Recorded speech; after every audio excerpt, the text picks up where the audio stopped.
오늘 말씀 보겠습니다. 창세기 4장 1절과 8절 그리고 25절 말씀입니다.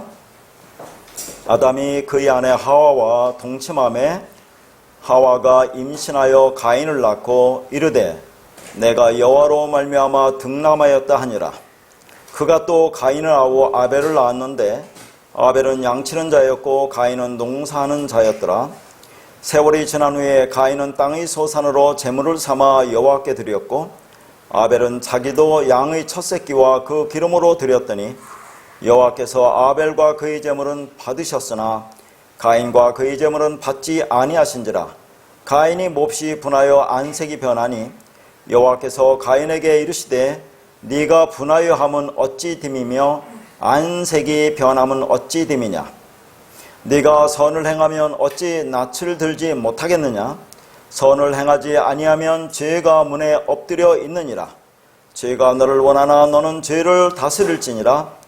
가인이 그의 아우 아벨에게 말하고 그들이 들에 있을 때에 가인이 그의 아우 아벨을 쳐 죽이니라.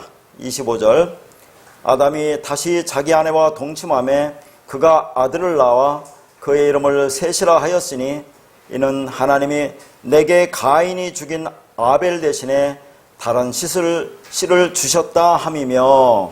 아멘.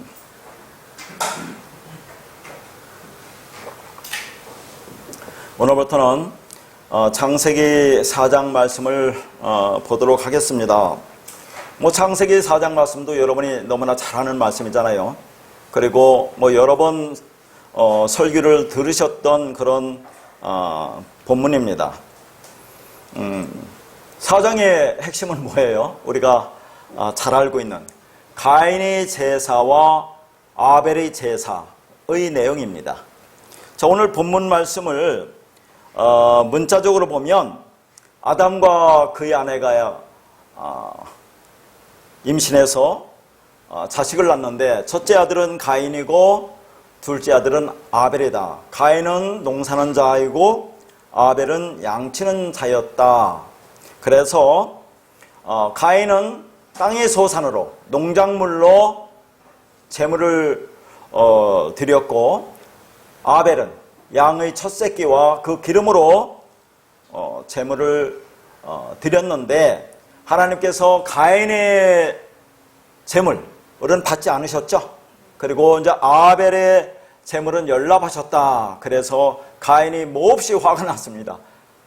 그래서 그의 동생 아벨을 들로 불러다가 쳐 죽였다 하는 그런 내용이죠.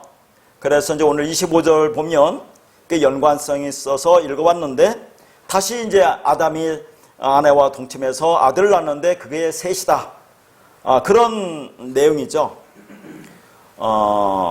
그래서 우리가 창세기 4장에서 가인의 제사와 아벨의 제사를 얘기하면서 왜 가인의 제사는 하나님이 받지 않으셨나, 그리고 왜 아벨의 제사만 연락하셨나 하는 것이 항상 말씀의 중심이고 그게 핵심이고 그게 논의의 중점이었던 것 같아요. 지금까지 쭉 들어왔던 설교 내용은.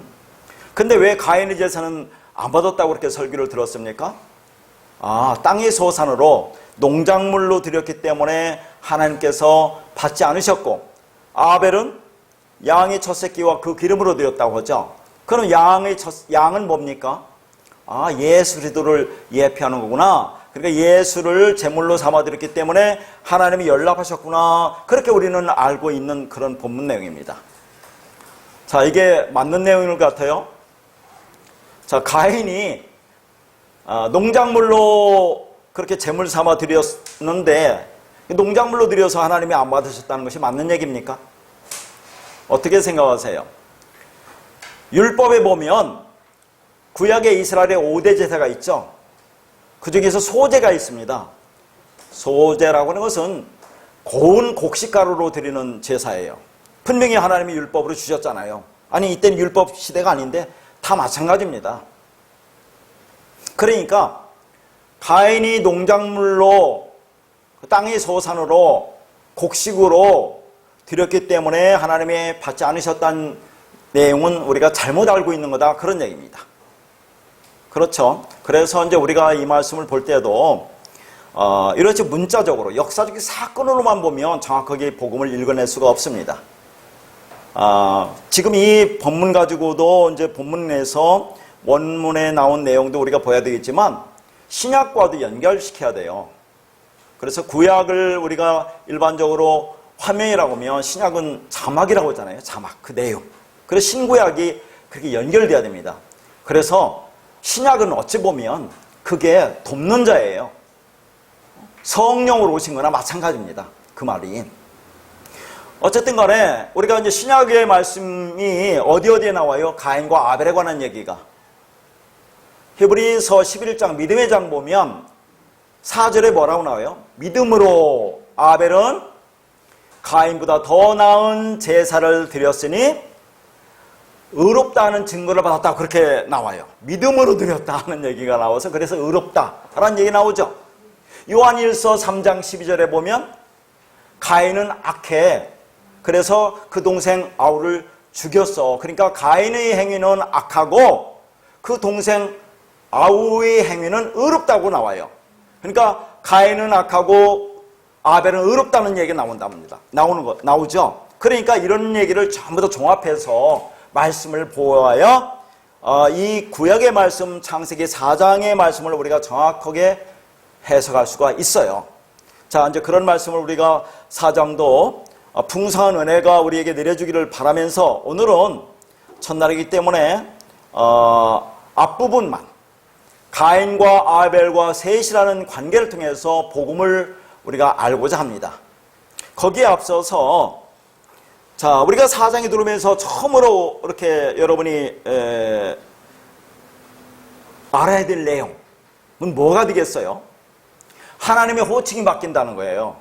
그러니까 성경을 지역적으로 보는 게 아니라 전체적으로 그렇게 보아야 합니다. 그러니까 성경에는 하나님이 몇 분으로 등장하죠?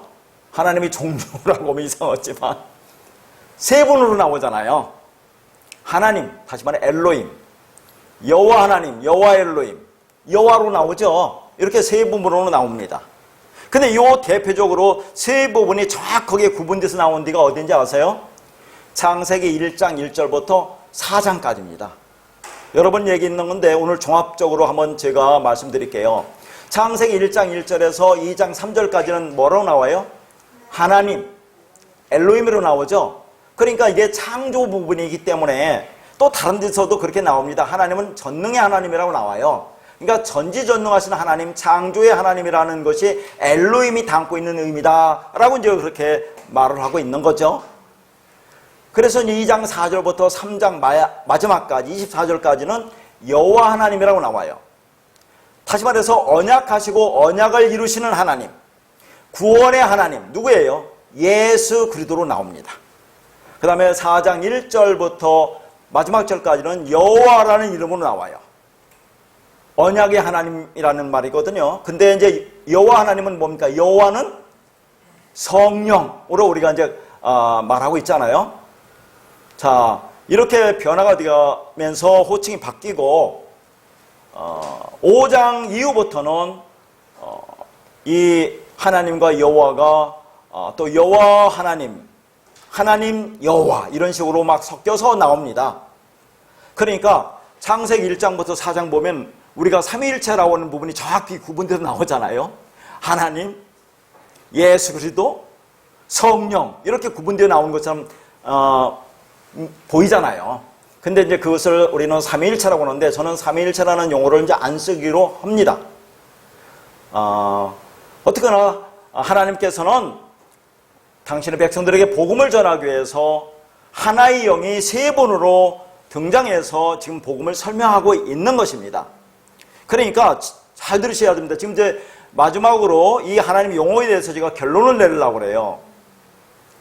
하나님이라고는 엘로힘이라든가 여호와 하나님이라고 하는 예수 그리스도라든가 여호와라고는 성령이라고는 이 자체가 우리가 생각하는 그 영원하신 하나님, 전지전능하신 하나님, 그 하나님을 가리키는 겁니까? 아니에요. 그 하나님을 성경에서 이렇게 표현했을 뿐이에요. 그걸 잘 아셔야 됩니다. 그러니까 우리가 말하는 엘로힘이 온 우주 만물을 창조하신 그 하나님이냐 그런 얘기를 하는 겁니다. 그게 아니라 그 하나님이라는 그분을 어떻게 성격상 규정 지을 것인가로 그 언어로 단어로 표현한 것이 이게 엘로힘이라는 말로 써졌다 그런 얘기입니다. 여호와라는 이름으로. 그리고 여호와와 하나님이 합쳐지니까 여호와 하나님이 되는 것이고, 자, 그 의미가 왜 그런지를 이 하나님의 이름 속에 담긴 그 문자 있죠? 문자 가지고 다시 한번 확인을 하도록 하겠습니다. 자, 보세요. 첫 번째, 하나님으로 번역된 히브리어 엘로힘 보이죠? 자, 요 엘로힘이라고 나오는데, 우리가 하나님 하면 엘로힘도 하나님이죠. 엘허도 하나님이죠. 그 다음에 알레프, 히브리 자음 첫자 써놓고도 이것도 하나님 이렇게 읽습니다. 어쨌든 간에 그 엘로힘이라는 그 문자가 첫 자음으로 되어 있죠. 그러니까 자, 거기 첫 번째 보면 이건 뭐 잘 알잖아요. 말씀, 진리. 그 다음에 고점 같은 거 요도 건네주다, 넘겨주다. 그거 숨구멍 같은 거 있죠? 해. 요게 숨구멍입니다. 호흡. 호흡이 뭐예요, 여러분? 호흡음은 뭐죠? 히브리어, 루아우, 헬러, 푸뉴마. 호흡이 뭐예요? 영, 말이라니까요. 그렇죠? 그 다음에 라메드. 라메드는 지팡이입니다. 막대기. 자, 이곳은 가르치다, 배우다. 그런 말이죠. 뭘 가르치고 배웁니까? 하나님이 진리 말씀이겠죠. 자, 그래서 이걸 종합해서 연결해 보면 이 엘로힘이라는 단어 속에 담겨진 뜻이 뭐예요? 하나님이 호흡이 뭐라고 있어요? 그 말, 영, 그걸 넘겨주어서 그리고 그걸 가르치어서 진리를 네가 알면 그게 엘로힘이라 그 말이에요. 그러니까 엘로힘이라는 하나님이라고 이제 우리는 그렇게 구약의 히브리어는 그분을 엘로힘이라고 그렇게 표현해 놓고 우리는 그걸 하나님이라고 번역했잖아요. 왜 하나님이라고 번역했어요? 하나의 의미니까 하나님이라고 한 거예요. 근데 그렇게 쓴 그분이 우리가 알고 있는 온 우주 만물을 창조하신 그 하나님이냐 그걸 내가 묻는 거예요. 그분은 아니에요. 그분을 이렇게 표현한 거죠. 그분이 어떤 분입니까?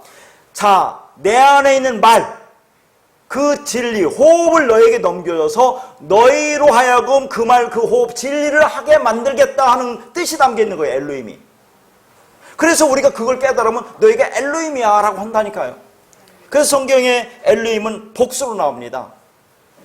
그래서 창세기 1장 1절에 여러 번 있잖아요. 하나님이 태초에 천지를 창조하시니라 해서 하나님이 복수고 창조하다 바라가 단수면 주어가 복수고 서술어가 단수면 그게 일체예요? 안 맞죠. 그러니까 그 하나님 엘로히라는 분이 창조했다는 것이 아니다 그 말이에요. 우리가 알고 있는 그 영원하신 분이 분명히 창조했지만 엘로힘이 창조했다는 말은 아니다 그 말이죠. 그래서 하나님은 창세기부터 너희를 엘로힘으로 만들겠다고 하시는 겁니다. 하나님의 말 진리를 우리가 만나서 내가 그 말이 되면 내가 하나님과 짝이 되어서 하나가 되는 거잖아요. 그럼 내가 엘로힘이 된다 하는 얘기입니다. 너무 어렵게 생각하지 마세요. 자, 보세요. 그러면 여호와라는 거 한번 볼게요. 여호와. 여호와가 어디서 왔냐면 하야동사에서 왔어요. 먼저 거기에 한번 출애굽기 3장 13절 14절을 읽을게요. 모세가 하나님께 아뢰되 내가 이스라엘 자손에게 가서 이르기를 너희 조상의 하나님이 나를 너희에게 보내셨다 하면 그들이 내게 묻기를 그 이름이 무엇이냐 하리니 내가 무엇이라고 그들에게 말하리까? 하나님이 모세에게 이르시되 나는 스스로 있는 자이니라. 또 이르시되 너는 이스라엘 자손에게 이같이 이르기를 스스로 있는 자가 나를 너희에게 보내셨다 하라. 자, 모세가 하나님한테 묻습니다. 하나님 이름이 뭐예요? 그러니까 하나님 뭐라고 해요? 나는 스스로 있는 자라는 그게 하나님 이름이라니까요. 그 하나님 이름이 있습니까? 없다니까요. 스스로 있는 자가 하나님이에요. 그게 하야 동사, 하야. 스스로 있다, 하야. 무슨 말인지 알겠어요? 그러니까 그 모세는 자기가 기록한 출애굽기에서 그 여호와라는 이름의 의미를 지금 설명하고 있는 거예요. 그러니까 이 하야 동사를 보세요. 하야가 거기 세 개의 자음으로 되어 있죠. 아까 본 해, 이게 호흡, 말이라고 있죠. 그 다음 요도 건네주다, 넘겨주다. 해, 호흡으로 조합된 단어입니다. 그러면 하야가 뭐예요? 호흡을, 말을 호흡으로, 말로 넘겨주다. 그 말 아닙니까? 이 하야 동사에서 온 것이 여호와라니까요. 여호와. 여호와와 하야 동사의 차이점은 딱 단어 하나만 다릅니다. 어떤 게 달라요? 거기 와우라는 연결고리라는 그 자음이 하나 있죠? 요게 더 들어간 것이 여호와예요. 여호와. 그러니까 여호라는 그 단어를 우리가 그 자음으로 이렇게 연결해서 해석을 해보면 무슨 말입니까? 호흡과 호흡을 연결하여 건네주다, 그 말입니다. 그러니까 하야와 같은 말이에요. 호흡, 말, 진리, 그것을 넘겨주고 건네줘서 그래서 연결하는 거죠. 그래서 너희로 하여금 호흡, 그 말, 그 진리를 말하게 하는 것이 여호와라니까요. 그러면 여러분 한번 보세요. 지금 엘로힘, 여호와, 우리가 일반적으로 하나님이라고 알고 있잖아요. 그 이름이 갖고 있는, 그 단어가 갖고 있는 의미가 뭡니까? 내가 내 말, 하나님 내 말을 너희에게 주어서 내가 갖고 있는 말 있잖아. 하나님이 갖고 있는 말씀, 영, 말이 영이에요. 하나님 영이니까 그걸 주어서 너와 나와 그 영이 똑같으면 하나가 되는 거 아닙니까? 자, 그것을 너에게 넘겨줄 거야. 그게 호흡이라는 말이에요. 그래서 그것을 넘겨줘서 너희가 그 말을 하면 뭐예요? 우리가 여호와고 엘로힘이다. 하나님은 창세기부터 이렇게 그 말을 너에게 넘겨줘서 그렇게 말을 하는 자로 만들어서 너희를 하나님의 백성으로 완성할 거야 라는 그 의미가 이 하나님이라는 호칭 속에 담겨져 있다니까요. 다른 게 아니라 그 영원하신 하나님, 전능하신 하나님은 아니라니까요. 그분을 어떻게 표현할 수 있습니까? 문자로, 단어로, 인간이 이름으로, 말로 할 수 없죠. 그런데 성경은 기록해야 되니까 그 하나님이라는 것을 엘로힘과 여호와로 기록해 놨어요. 그런데 그 단어를 보니까 다른 뜻이 있는 게 아니라 하나님의 그 목적, 의도는 뭡니까? 내가 말을 이렇게 내 말을 주어서 내 영을 주어서 그들과 내가 하나가 되게 하겠다. 하나로 만들겠다는 의도가 담겨 있잖아요. 그래야 안 그래요? 그러면 우리가 그런 자라니까요. 근데 이걸 덜덜덜 떤다니까요. 왜 그렇게 우리가 여호와가 되라, 엘로힘이 되라 그러면 그건 불경죄라고 생각하고 하느냐 그런 얘기입니다. 그 진리를 깨닫지 못하니까 그러는 거예요. 그러니까 왜 하나님이 호흡을 우리에게 주었겠어요? 왜 호흡을 주었어요? 호흡. 자, 봐요. 공기가 있으면, 공기가 없으면 진공 상태에서 그 말이 들려요, 안 들려요? 안 들려요. 그러니까 공기를 준 것은 호흡하라고 줬죠. 왜 호흡하라고 했어요? 말을 하라고 줬다니까요. 말. 호흡은, 우리가 호흡을 하면 생명을 갖죠, 내가. 그러니까 호흡을 하면 생명을 갖는데 어떻게 생명을 갖는 거죠? 말을 해야 생명을 갖는다. 그 말이에요. 하나님 말을 해야 생명을 갖는다. 그런 의미가 그 안에 다 담겨 있는 것입니다. 그러니까 하나님이 주시려는 것은 진리예요. 내가 너희에게 말, 호흡, 진리를 넘겨줄 것인데 그러면 너희도 그것과 같은 말, 호흡, 진리를 해야지 라는 것입니다. 그러면 존재가 되는 거예요. 우리가 존재. 우리가 진짜 살아있는 존재가 되기 위해서는 호흡을 받아야 합니다. 어떤 호흡을 받아야 합니까? 하나님의 호흡을 받아야 돼요. 하나님의 말을 받아야 돼요. 하나님의 영을 받아야 돼요.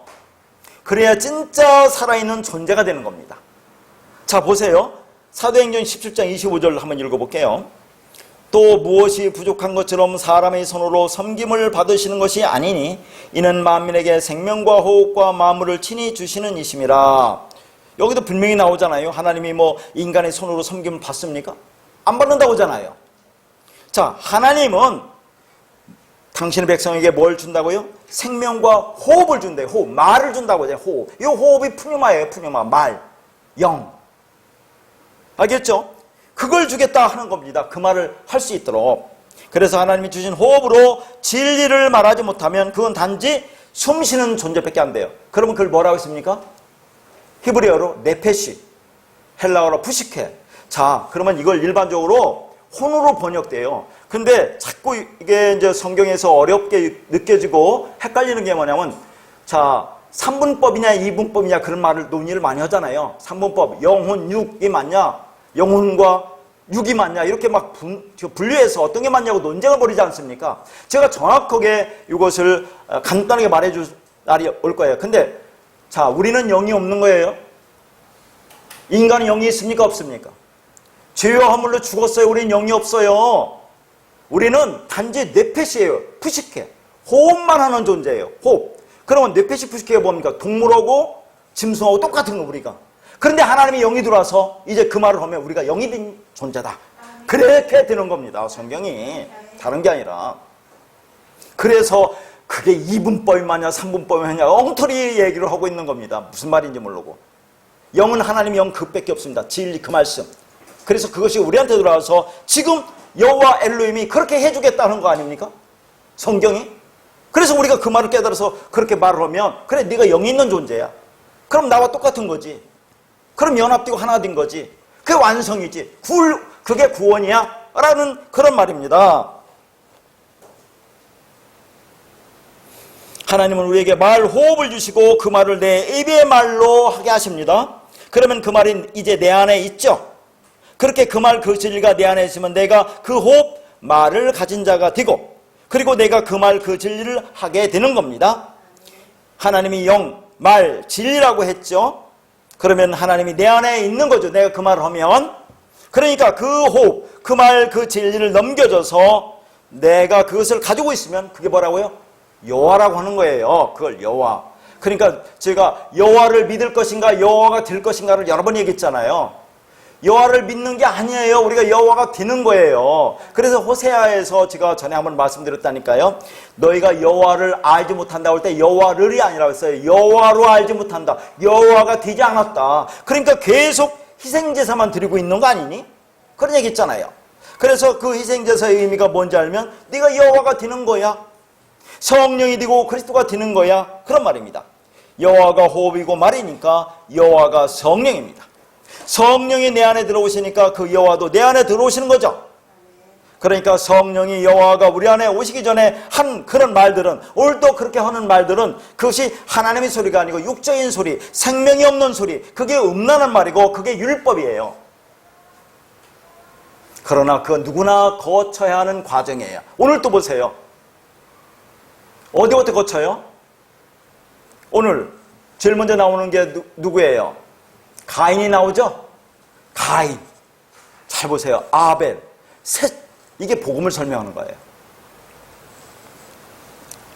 그런데 이제는 내가 그 생명의 말을 받았으니까 그 진리를 내 입의 말로 할 수 있게 된 겁니다. 그게 여호와라고 한 거죠. 그게 성령이고 그게 그리스도입니다. 내가 여호와가 되는 거다. 자, 하나 더 이제 추가해서 볼 것은 그 하야라는 동사를 또 이렇게 분류해요. 하이와 해로 분류할 수 있어요.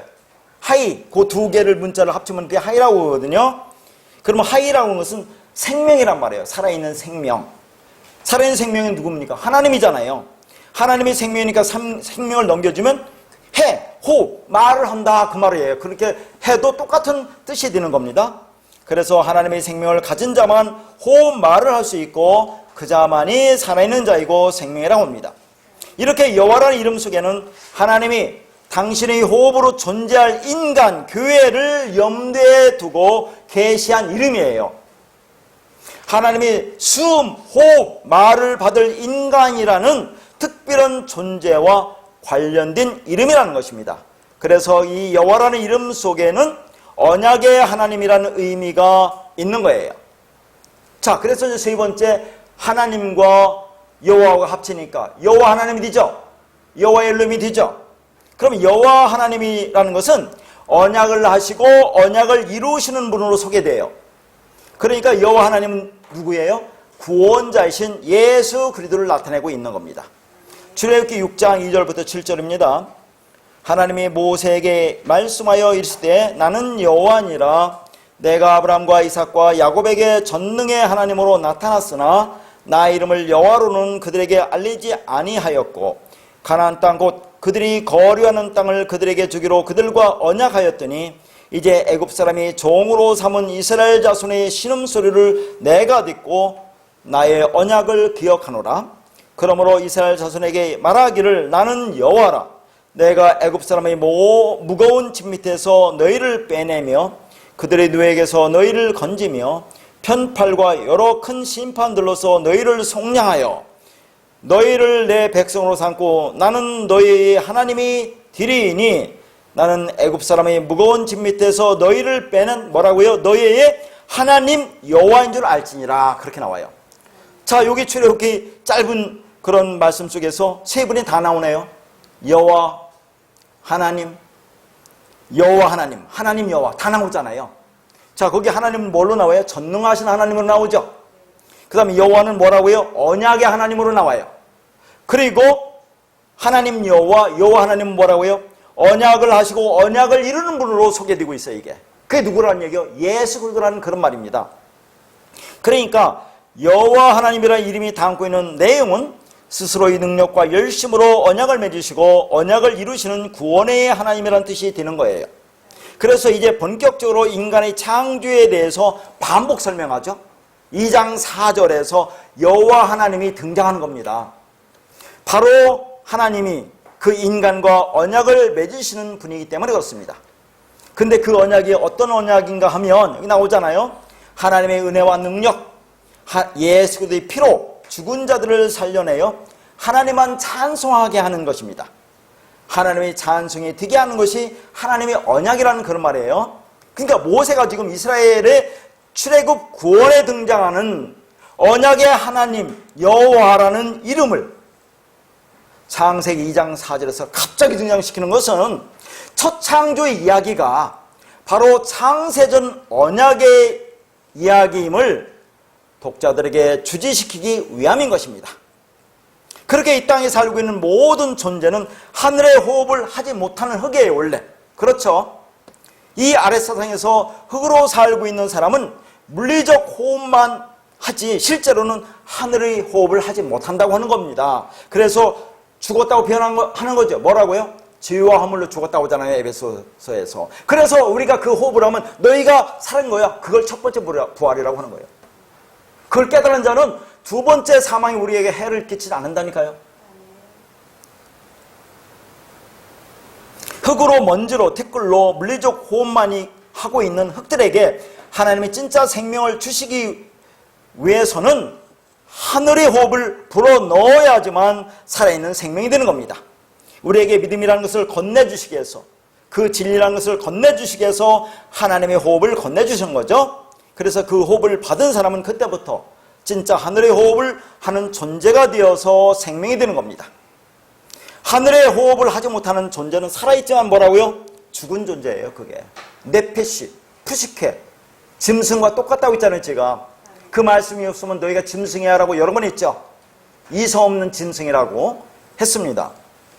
그런데 하나님의 백성들에게는 그 진리를 하나님의 언약으로 여호와 이름으로 호흡으로 건네주시는 겁니다. 나는 여호와야, 나는 이제 너희에게 내 호흡을 줄 거야 라는 언약이에요. 이 말씀이.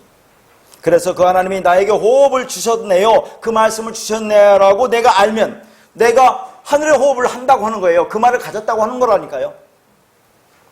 그것을 믿음으로 산 자, 믿음이 된 자라고 하는데 그 경험을 율법의 세상에서 율법의 선악고주가 죽으니까 이제 내가 죽었다 라고 표현을 하는 겁니다. 그 죽음 무슨 죽음?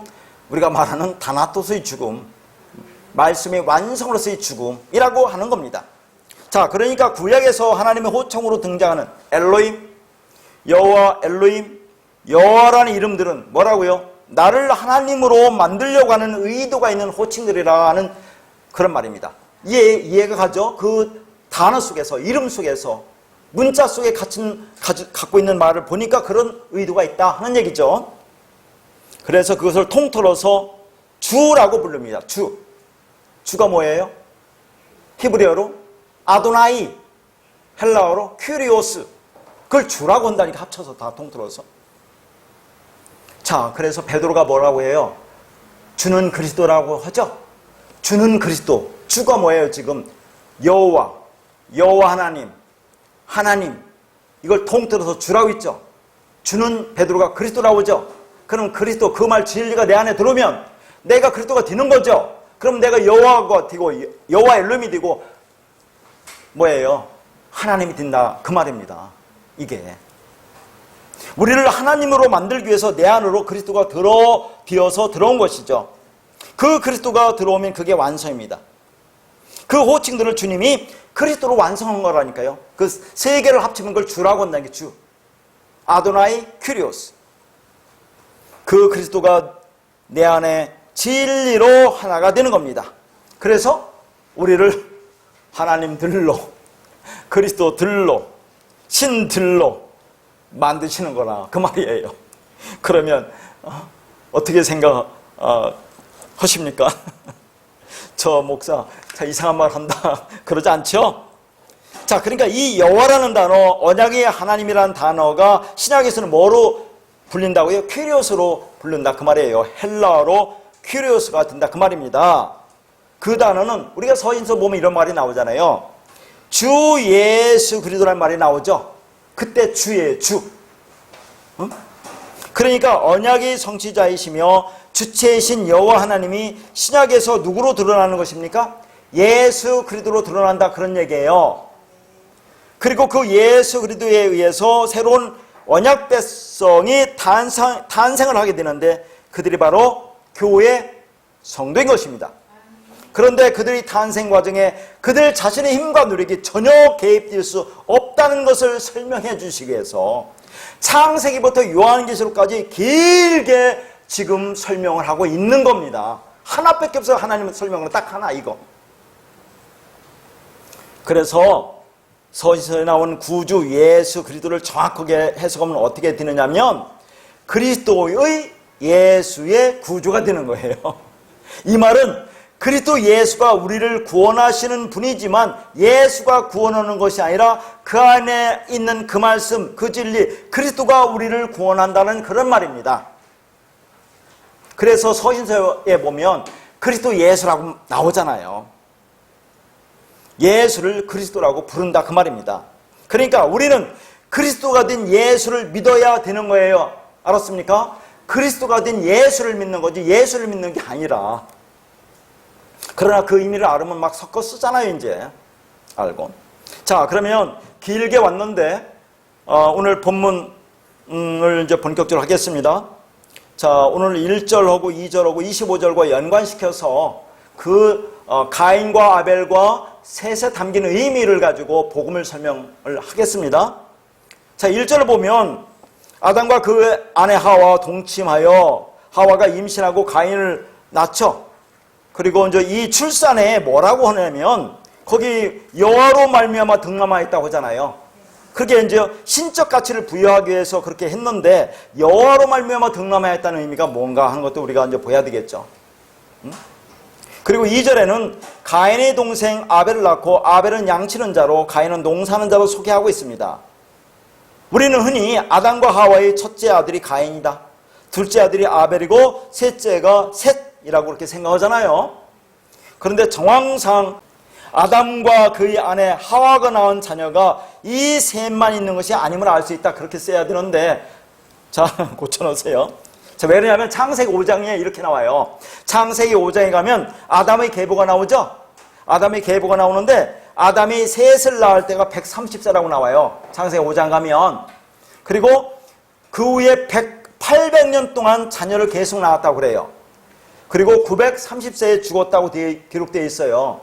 그러면 거기도 잘못됐네. 아담이 930년이라고 해야 되겠죠? 930년 동안 가인, 아벨, 셋, 이 세 명만 낳았겠느냐 그런 얘기입니다. 제가 하는 말이 무슨 말인지 알겠죠? 자, 그러니까 아담과 하와가 130세에 셋을 낳았어요. 그리고 800년 동안 자녀를 낳았다고 하는데 그러면 930년 동안 아담과 하와가 자녀를 낳았을 거 아닙니까? 그러면 그동안에 가인, 아벨, 셋, 이 세 명만 낳았겠느냐 그런 얘기를 하는 겁니다. 지금. 그렇죠? 그러니까 창세기 4장은 단순히 아담이 낳은 자식의 이야기가 아니라 그리스도의 복음을 진술하기 위한 저자의 의도가 담긴 아담 역사의 해석이라는 것입니다. 저자가 의도적으로 아담의 역사의 일부를 기술하고 있는 거예요. 단순히 동침하여 임신하고 출산하는 아담 가계의 생물학적 이야기가 아니라는 거죠. 그러니까 우리가 우선적으로 기억해야 할 것은 가인, 아벨, 셋은 결국 성도 안에서 반복되면서 발전하고 확장되는 하나님 나라와 복음에 관한 이야기다 하는 얘기예요. 그러니까 아담이 하와를 임신시켜 낳은 자식은 수없이 많은데 왜 하필이면 가인과 아벨과 셋만 나오느냐 하는 겁니다. 왜 셋만 가지고 지금 이 성경을 기록했느냐 하는 거예요. 무슨 의도가 있느냐 하는 거죠. 903년 동안에 단지 3명만 나왔겠습니까? 자, 그러니까 남자인 그리스도가 누구예요? 남자인 아담이 여자인 교회를, 하와를 임신시켜 그의 일생을 끌고 가는 과정에 누가 등장한다고요? 가인과 아벨과 셋이 나타나는 겁니다. 그러니까 가인, 아벨, 셋을 가지고 다시 복음을 설명하고 있는 거죠. 어떻게 하와가, 교회가, 우리가 구원받는지 이것을 설명하기 위해서 그가 낳은 자녀 이 셋을 갖고 설명하는 거예요. 셋 하면 떠오르잖아요. 가인, 아벨, 셋. 셋이라 그 말이에요. 그걸 가지고 복음을 갖고 설명하는 거죠. 여기 또 3이 또 등장하지 않습니까? 그러니까 성경은 창세기부터 예수 그리스도와 십자가의 복음만을 설명합니다. 그러니까 3장에서는 아담과 하와가 이게 부부로 등장하잖아요. 그래서 하와가 어떻게 구원받는지 아니?를 보여줬다면 이제 4장에서는 그들이 낳은 자녀 가인과 아벨과 셋을 가지고 다시 한번 하와가, 교회가, 우리가 어떻게 구원받는지 아니를 설명하는 겁니다. 그러니까 셋만 등장시킨다니까요. 그러니까 가인과 아벨 셋이라는 3으로 어떻게 진리가 되는지 복음을 설명합니다. 쉽게 말해서 모든 사람은 가인으로 태어나는데 그 셋이 되기 위해서는 반드시 아벨로 죽어야 된다는 거죠. 아벨로 죽어야 된다. 아벨을 죽여야 된다 그 말이에요. 그러니까 우리가 아벨로 죽어야 돼요. 아벨이 누군지 아세요? 미리 말씀드리면 예수 그리스도의 모형이에요.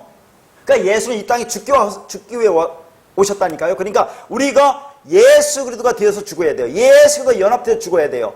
또 한편은 우리가 예수를 죽여야 된다 그 말입니다. 그래야 그 의미를 깨달은 자는 셋이 되는 거예요. 진리가 되는 거다 하는 그 복음을 지금 설명하고 있는 것입니다. 그러니까 여자가 낳은 첫 번째 자식이 가인, 두 번째 자식은 아벨인데 아벨은 첫 번째 자식에게 살아당한 거죠. 가인에게 죽습니다. 그리고 세 번째 낳은 자식은 셋인데 셋은 자 오늘 본문 25절에 뭐라고 하냐면 가인이 죽인 아벨 대신에 다른 씨를 주었다고 그렇게 얘기하죠. 그 씨가 뭐냐면 이게 셋이다 그 말이에요. 그러니까 셋은 죽은 아벨의 부활이라고 할 수 있는 거예요. 아벨은 가인의 손에 살해되기 위해서 태어난 자입니다. 그러니까 셋으로 부활하기 위해서 아벨은 반드시 죽어야 된다 그 말을 하고 있는 거예요. 성경에. 어려워요? 어렵지 않죠? 그러니까 우리가 주의할 것은 성경 말씀은 어느 곳이나 마찬가지로 문자적으로 보아서는 복음을 알 수가 없어요. 그래서 다시 말씀드리지만 오늘 본문의 말씀을 보면서 아담과 하와가 최초의 인간이라는 생각, 물론 그 둘을 등장시켜서 너희가 어떻게 구원받는지를 보여주고 있지만 그걸 최초의 인간으로 보아서는 안 된다 그런 얘기예요. 그걸 단지 가인과 아벨과 셋 또 아담과 하와가 낳은 첫째 아들, 둘째 아들, 셋째 아들이라는 개념을 받아들이지 말라는 것입니다. 그리고 여기에 등장하는 사람이 다른 사람은 없었다고 가정도 하지 말라 그 말이에요. 성경은 복음을 설명하는 것이기 때문에 역사적 사건으로만 이해하면 그 복음의 내용을 정확하게 이해할 수가 없는 것입니다.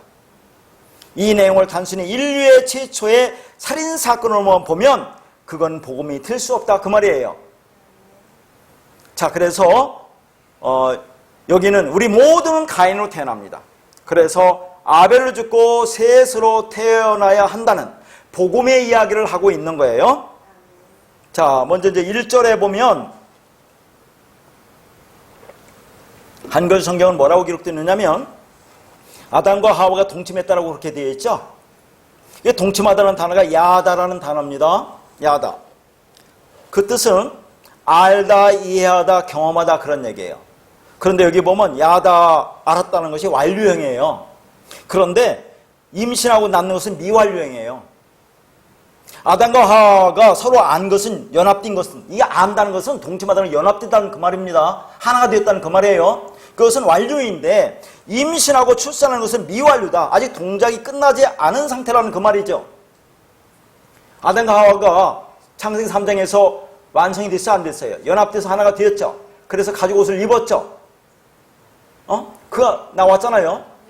자, 그래서 3장 말미에 22절부터 24절에 아담을 에덴 동산에 쫓아내는데 하와라는 말은 없다니까요. 거기에 있었어요, 없었어요? 이 사람이 그 사람을 그가 그르리라고만 나오지 아담이라고만 나오지 하와는 없어요. 그런데 4장에 갑자기 보면 아담과 하와가 또 등장하잖아요. 그러니까 아담과 하와는 이미 그 진리를 깨닫고 가죽옷을 입고 연합돼서 하나가 되었어요. 완성이 되었어요. 그러니까 3장 말미에서 쫓아낼 때, 내보낼 때 아담만 내보낸다는 얘기예요. 그 아담 안에 누가 있어요? 하와가 있어요. 예수를 밖으로 쫓아낸다고 있죠. 왜냐하면 예수를 죽여서 우리를 구원하기 위해서 그렇게 한다고 있죠. 그러면 그 예수 안에 우리가 들어있는 거죠. 그럼 예수가 십자가 죽을 때 우리도 함께 여기서 죽었다 그 말이에요. 죽어야 된다 그런 얘기입니다. 그게 연합되고 하나가 되는 거예요. 그래서 완성이 되는 거예요. 그러니까 4장에 와서 아담과 하와가 부부가 되고 그래서 하나가 되니까 지금 동침하는 거 아닙니까?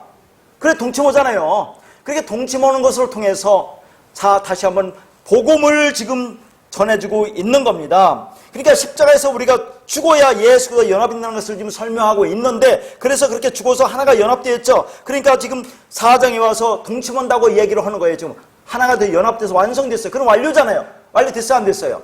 완료됐는데 자 그렇게 해서 태어나는 자식은 아직 미완료다 그 말이에요.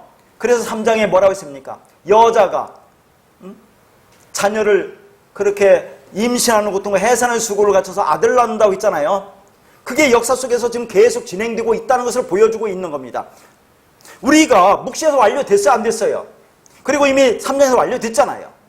그런데 다시 복음을 진술하는 거예요. 너희가 다시 어떻게 되는지. 그러니까 연합돼서 완성됐는데 그 안에서 너희들이 다시 한번 그렇게 진리로 되어가는 과정은 아직 역사 속에서 계속 진행되고 있는 거야. 임신하고 그 아들을 낳는 과정은 계속 진행되고 있는 것이라는 것을 미완료라는 것을 보여주고 있는 거죠. 이것이.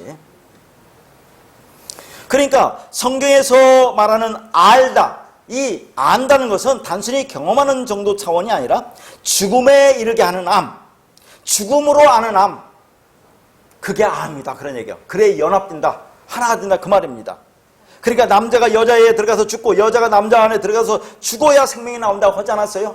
정자와 난자가 만나서 수정하고 착상해 하는 것이 죽는다 그 말이에요. 그래야 생명이 나온다 하는 것을 보여주고 있는 것입니다. 죽음과 관련되지 않는 암이라는 것은 진리가 아니라 일리라고 하는 거예요. 그러니까 진리는 오직 나의 죽음을 통해서만 얻게 됩니다. 그런데 우리가 죽어요, 못 죽어요? 못 죽어요. 내가 나를 못 죽입니다. 그래서 예수가 나 대신 죽었다는 것이 진리가 되고 복음이 되는 겁니다. 이게 기독교예요. 그러나 나의 죽음을 전제되지 않는 예수의 죽음은 우리를 구원에 이끌지 못한다는 것이에요. 또 여기에 이걸 깨달아 알으셔야 됩니다. 그건 예수의 죽음이 능력이 없다는 그런 말이 아니에요. 무슨 말인지 알겠죠? 자, 그렇게 아담과 하와는 연합이 되었어요. 그래 하나가 되었죠. 완성되었어요. 동침했어요. 알았어요.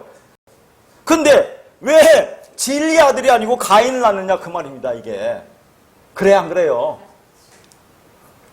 자, 그러니까 이걸 지금 복음을 설명하는 거예요. 좀 더 하고 설명해 줄게요. 자, 가인이라는 그 말은 거기 여러 뜻이 제가 써놨어요. 그러니까 여러분들이 그런 것은 참고를 하시고 여기서 우리가 알아야 될 것은 가인은 뭐냐면 뜻이 찌르는 창이다 라고 알아두면 가인이 찌르는 창이에요. 찌르는 창.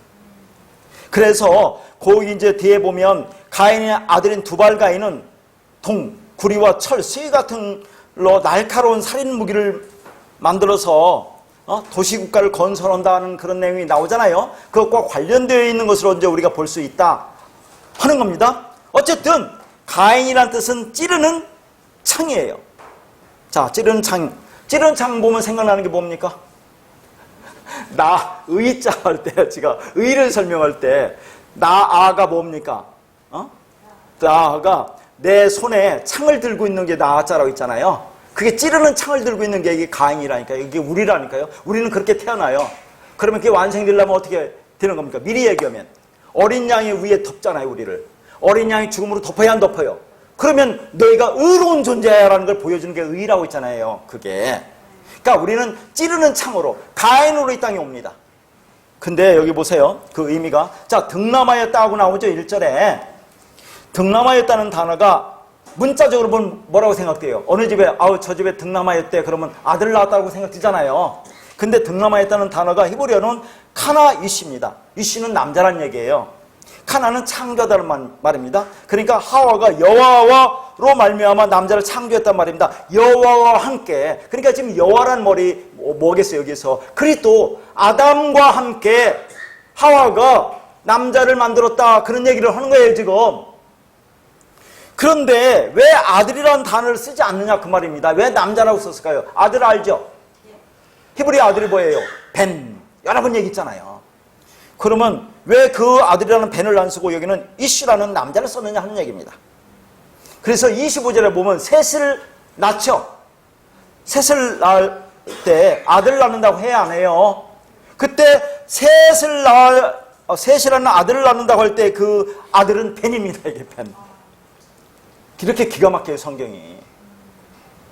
가인을 낳을 때는 남자를 낳았다고 하고 셋을 낳을 때는 아들을 낳았다고 한다니까요. 그러니까 가인인 남자가 어떻게 셋인 아들이 되는지를 지금 가운데 아벨을 놓고 이 복음을 설명하는 거예요 지금. 이게 다른 게 아니라. 그러니까 이게 무슨 의미냐면 가인은 아직 아들이 아니란 말이죠. 그러면 말씀으로 태어난 가인이 아들이 아니란 말이 뭡니까? 구원받기 이전에 율법으로 태어난 자를 얘기하는 겁니다. 그러니까 우리는 가인으로 태어나서 반드시 아벨로 죽어야 된다는 그런 말이죠. 그래야 셋이라는 아들로 나올 수 있다는 그런 이야기입니다. 가인은 아들이 아니라 남자라는 그런 얘기예요. 자, 이것을 셋으로 설명하잖아요. 자, 가인, 율법으로 태어난 자, 남자. 그래서 이 가인이라는 율법적인 존재가 어떻게 셋이라는 아들, 벤이죠? 성전의 기둥인 벤이라고 있잖아요. 요게 드는지를 설명하는 게 복음인데 그 안에 누가 들어와요? 아벨이 들어와요. 아벨이 뭐라고 있어요? 예수의 모형. 이 아벨이 죽어야 된다니까요. 그러니까 가인이 율법적 존재가 아벨로 죽어야 또는 아벨을 죽여야 셋이 되는 거죠. 근데 그 의미를 깨달아 알아야 되는데 깨닫지 못하면 여전히 가인으로 남는 거예요. 그러니까 자, 제가 3으로 설명했죠. 3이 뭡니까? 늘 말은 성전, 성막, 자, 성전 마당 뜰. 여기서 예수의 죽음으로 어디를 들어가요? 성소로 들어가죠. 예수 죽음 성소로 들어가잖아요. 이 성소에서 이 광야 40년에서 지금 우리가 만나는 하나님 말씀을 오늘 또 받고 있잖아요. 떡상, 진설병에서 하나님 말씀을 받고 그 말씀으로 지금 통해서 이 진리를 깨닫고 있지 않습니까? 그러면 그렇게 깨달은 자는 다 광야에서 자 그렇게 깨닫고 죽어야 깨달은 자 60만은 그렇게 죽어서 다음 제2세대가 뭐예요? 60만이 가나안 땅에 들어가야 안 들어가요? 그러니까 이게 뭘 의미하는 겁니까? 그러니까 광야에서 주는 이 말씀을 가지고 우리는 진리를 깨달아 죽어야 가나안 땅에 들어간다는 걸 보여주는데 다 똑같이 가인으로 태어났어요. 율법으로 태어났어요. 여러분 우리도 율법으로 태어나잖아요. 가인으로 태어나잖아요. 이걸 설명한다니까요.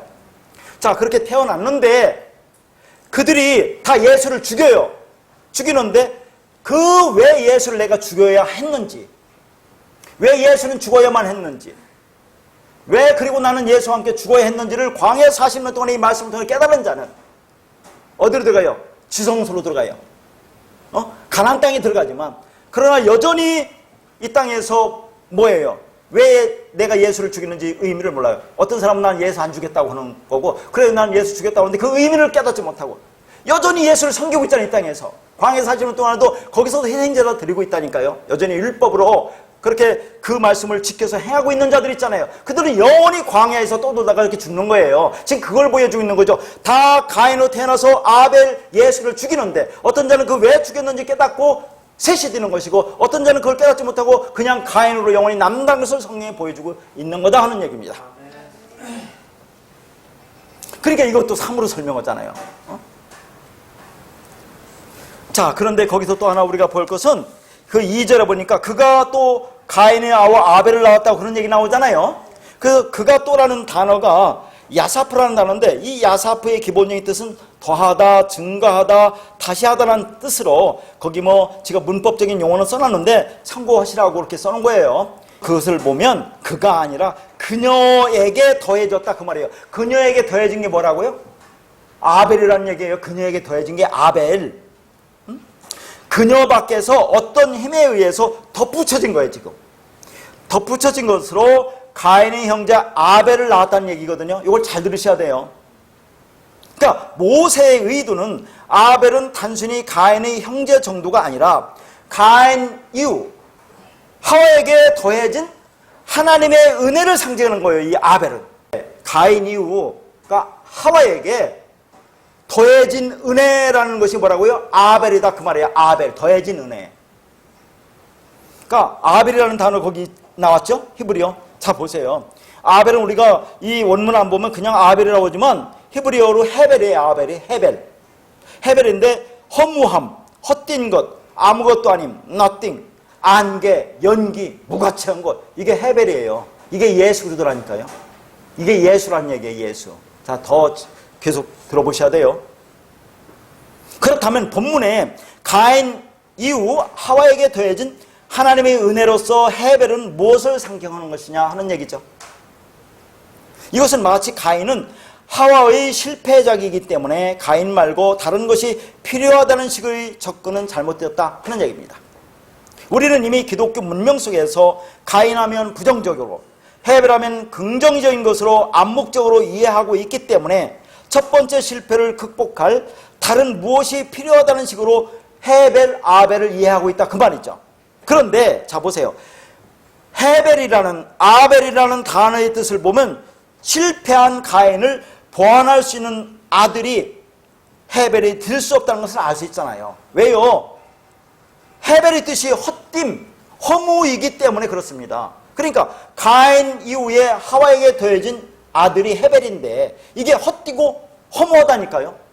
근데 이게 더해진 은혜래요. 하와에게. 그러니까 가인 이후에 하와에게 더해진 은혜가 헤벨이란 얘기예요. 아벨이란 얘기예요. 근데 아벨을 보니까 헛되고 헛된 거네. 아무것도 아니네. 무가친 거네. 안기네 연기네. 이게 어떻게 하와에게 더해진 은혜가 될 수 있느냐 하는 얘기입니다. 그래서 헤벨의 뜻을 더 보면 이런 겁니다. 헛되고 헛된 것이기도 하지만 숨호흡이라는 뜻이 있어요. 이 헤벨이. 숨, 호흡. 그러니까 뭐예요? 호흡이 뭐라고 있어요? 말, 진리라고 있잖아요. 그러니까 예수라는 헛되고 헛된 것 율법 속에 그리스도라는 호흡, 말, 진리가 들어있는 게 헤벨이라는 그 말이에요. 이게 더해진 은혜다 너에게. 하와에게 더해진 은혜를 준 게 헤벨이야. 어떻게 더해집니까? 더해진 은혜 됩니까? 예수로 죽고 그 안에 담긴 호흡, 말, 진리로 깨달아 알으면 네가 셋이 되는 거니까 더해진 은혜죠. 그게 헤벨이. 그러니까 왜 허무와 숨쉬는 것과 헛됨과 호흡이 서로 연결되어 있느냐 하는 겁니다. 이게. 자, 그 헤벨이라는 단어는 알파벳 3개로 되어 있어요. 여기도 또 호흡이 나오네. 숨구멍. 베이트. 이 베이트는 집인데 여러분 잘 아는데 이건 일반적으로 성전인데 이걸 전치사로 쓰면 뭐뭐 안에 그런 뜻이 있어요. 그러니까 베이트 쓰면 항상 성전 안에라는 그런 의미로 받아들여야 돼요. 라메도 또 나와요. 여기. 지팡이, 막대기, 가르침, 배움 이런 거 있죠. 뭘 가르치고 뭘 배우겠어요? 말, 진리. 직역하면 성전에서 안에서 호흡하는 것을 배우는 것을 헤벨이라 이란 의미라 할 수 있는 거예요. 자, 그러니까 봐요. 가인 이후에 하와에게 헤벨을 지금 주었잖아요, 하나님이. 근데 이것이 덧붙여진 은혜로 주었다는 얘기예요. 왜 덧붙여진 은혜입니까? 요 헤벨을 통해서 진리를 깨닫고 셋이 되라고. 그렇게 덧붙여진 은혜죠. 어떻게? 헤벨은 헛되고 허무한 거야. 이상의 율법적인 존재. 예수는 율법으로 왔잖아요. 그건 헛되고 헛된 거야. 그러나 그것을 통해서 그게 죽고 그 안에 담긴 진리 그리스도 호흡, 숨을 네가 배워서 알게 되면 그러면 네가 진리가 되는 거니까 네가 셋이 되는 거야. 그러면 그게 더해진 은혜지 너에게? 이런 말이 거기에 담겨져 있는 거예요.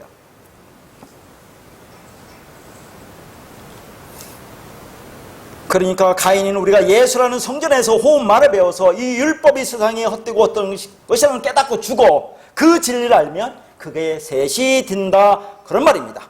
그게 가인으로 태어난 우리에게 더해진 하나님의 은혜란 얘기예요. 자, 지금까지 성경에서 헤벨하고 나왔는데 이 단어가 어떤 뜻을 가졌는지를 한번 쭉 그렇게 다시 한번 보라고 나왔어요. 그러니까 성경에 아벨로 나오잖아요. 근데 이게 원문에는 헤벨로 되어 있어요. 그러면 다른 곳에서 헤벨은 어떻게 쓰였나를 한번 보자 그 말이죠. 자, 에레미야 10장 8절입니다. 그들은 다 무지하고 어리석은 것이니 우상의 가르침은 나무뿐이라. 여기서 헤벨이 뭐겠어요? 에레미야 10장 8절에서는 어떤 게 헤벨이겠어요? 우상. 자, 기가 막히죠. 우상이라는 단어가 헤벨이에요, 이게. 그러니까 나무로 만든 우상의 가르침은 헛되고 헛된 거야. 아무런 가치가 없는 거야. 그런 말이에요, 이게.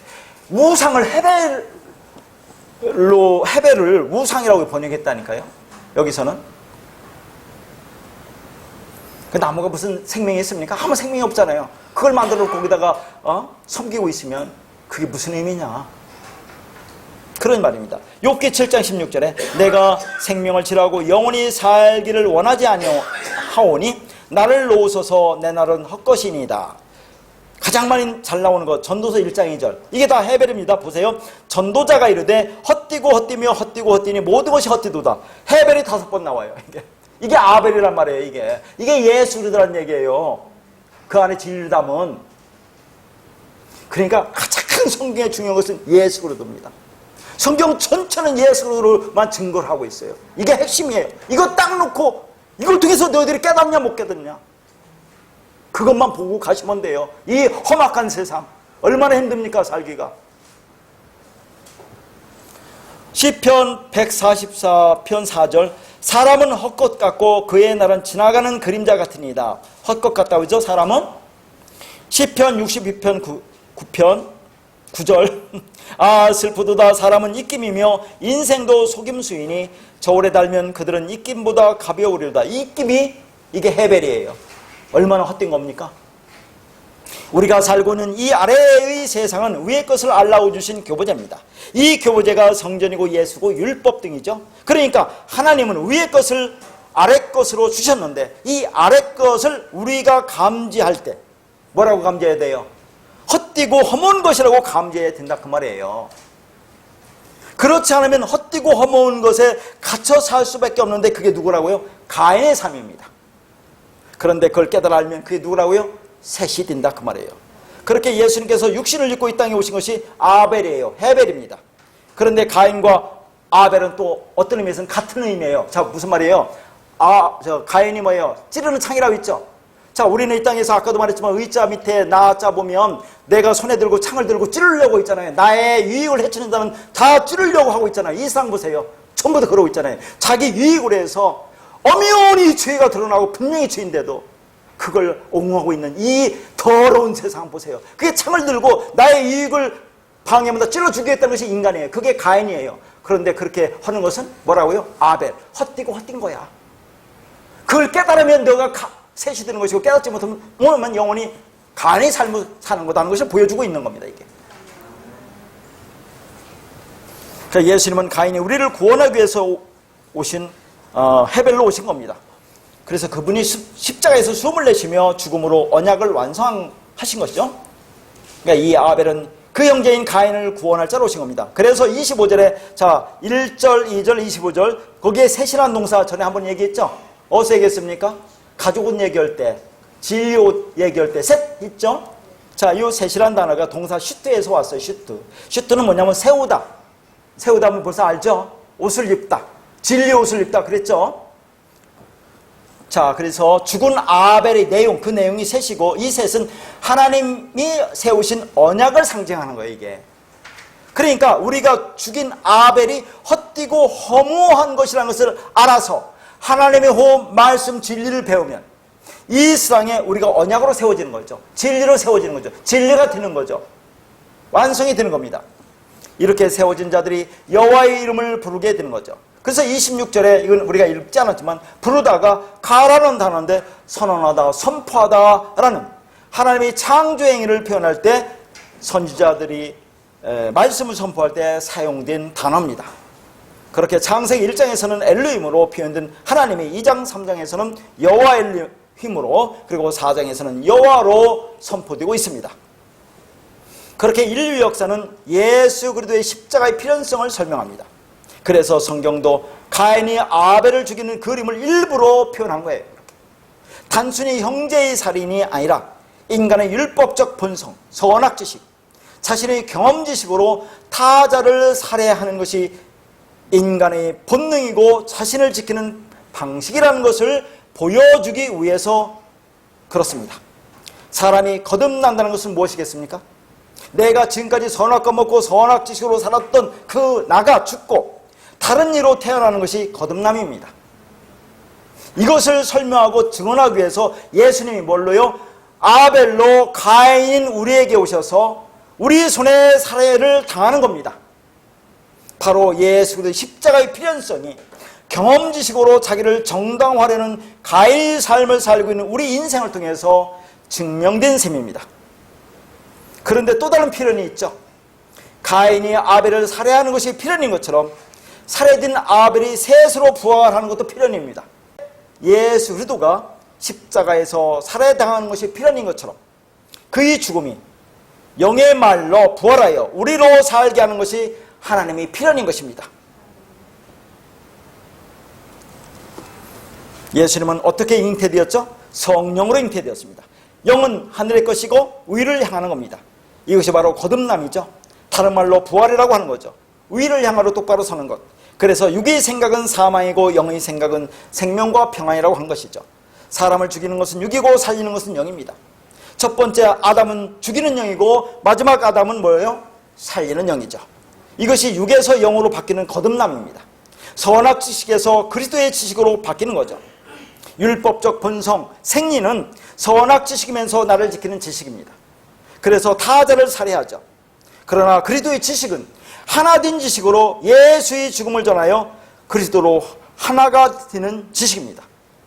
전자는 너와 나를 분리하고 나누는 지식이라면 후자는 너를 내 안에서 함몰하게 하는 하나가 되는 지식입니다. 이것을 신약의 사도들은 부활이라고 한 것이죠. 우리 안에 말씀이 진주로 숨겨졌는데 그 로고스를 깨닫게 되면 우리 안에 흐르는 내마가 되는 겁니다. 그러면 하나님이 내 안에서 말씀이 육신이 되어 나타나게 되는 거죠. 그렇게 그리스도가 이 진리로 우리를 가인의 길에서 아벨로 죽고 셋으로 이끌고 가시는 거죠. 이 하나님의 이끄심 속에 우리 인내가 필요한 이유는 가인의 문명이 여전히 강력히 안팎으로 세워져 있기 때문입니다. 그러나 우리는 여기서 구원을 받았고 구원받고 있는 것입니다. 우리 가인성이 다 무너졌지만 또 한편으로 여전히 강력한 힘을 발휘하고 있다는 것을 배우시면서 그리스도의 은혜를 드러내는 성도님들이 되시기를 바라겠습니다.